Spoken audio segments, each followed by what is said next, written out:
Microchips, microprocessors. All right, we need them.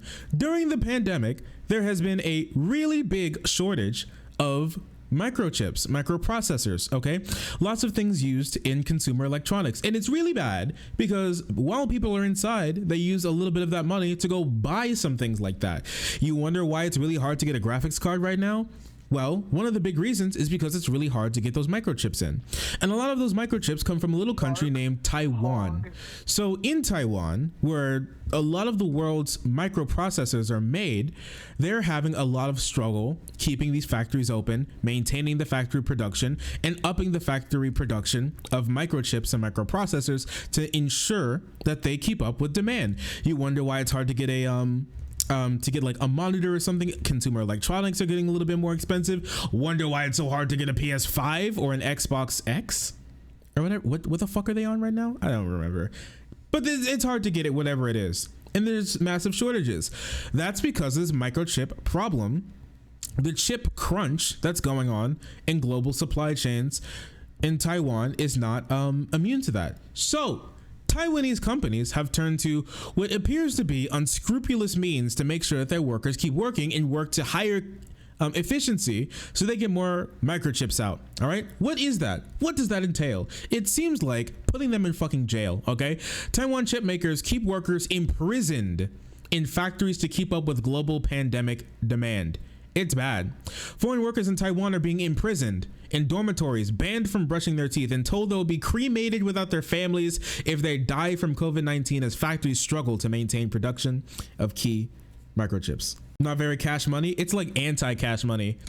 In efforts to keep up with the global surge in demand for consumer electronics during the pandemic, technology firms are allegedly using fear to keep workers isolated, and they could face financial penalties, be fired, if they get infected with COVID. Taiwan is the world's largest supplier of the advanced chips vital to almost all consumer appliances. A COVID outbreak that began in May triggered fears that the factory's disruption could aggregate a chip crunch already plaguing the global supply chains.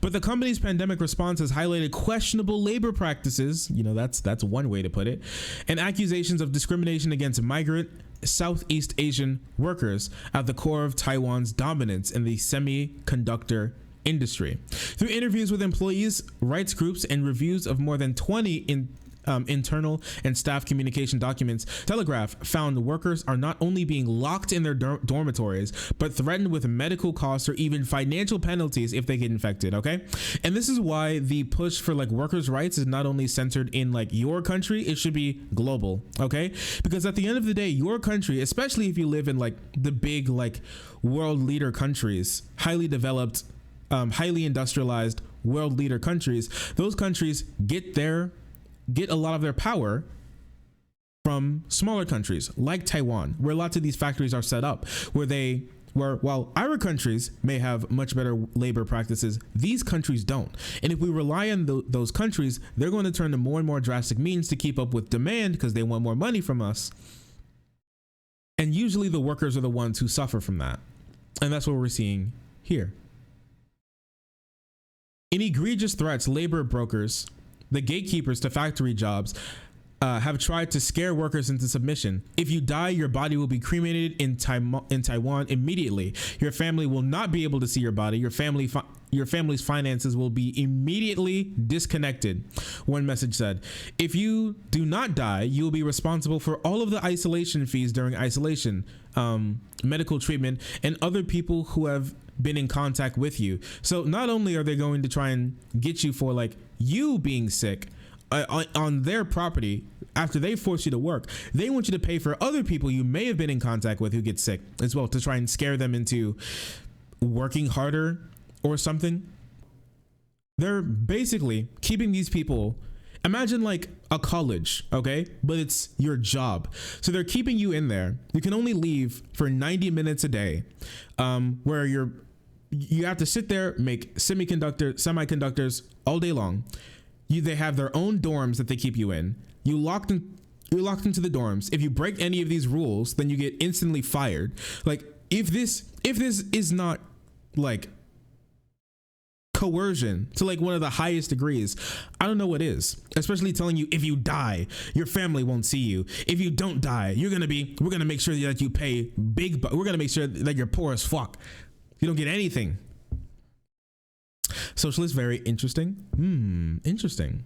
We don't understand why we have these kind of rules. It's frustrating, when workers said.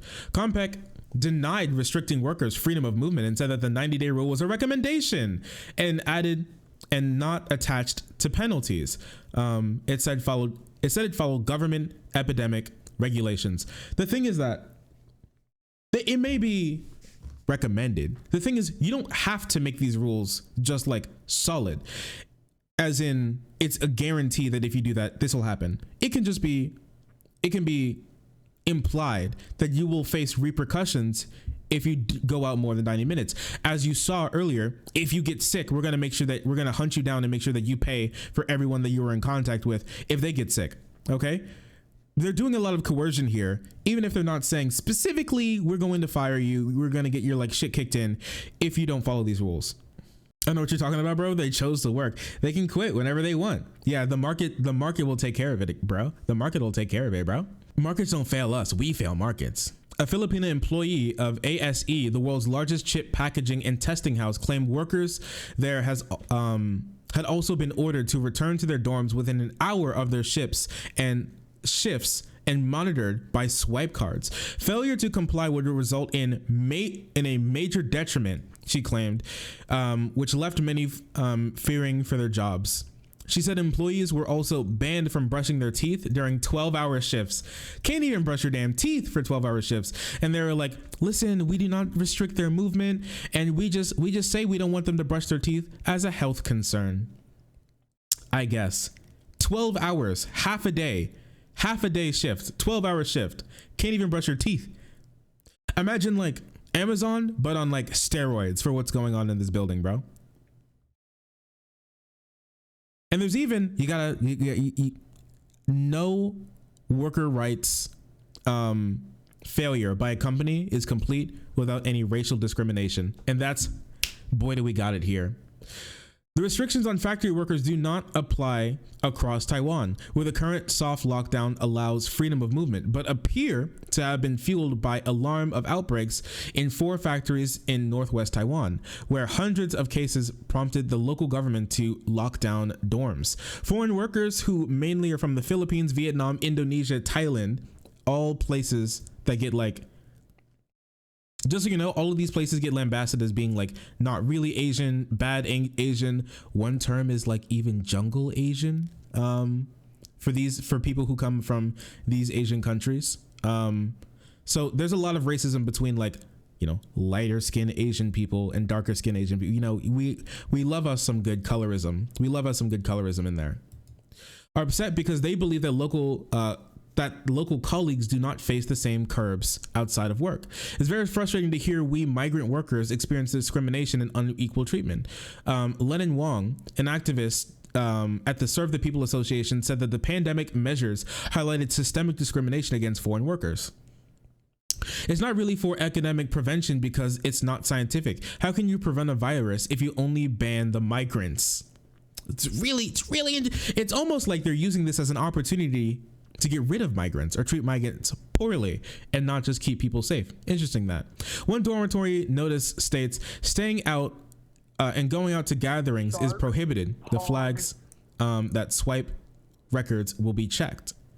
But also it warns if the company suffers damage, loss due to personal factors, it will seek compensation and employees shall be punished according to the work regulations or severe special infectious pneumonia, new COVID special punishment measures for epidemic.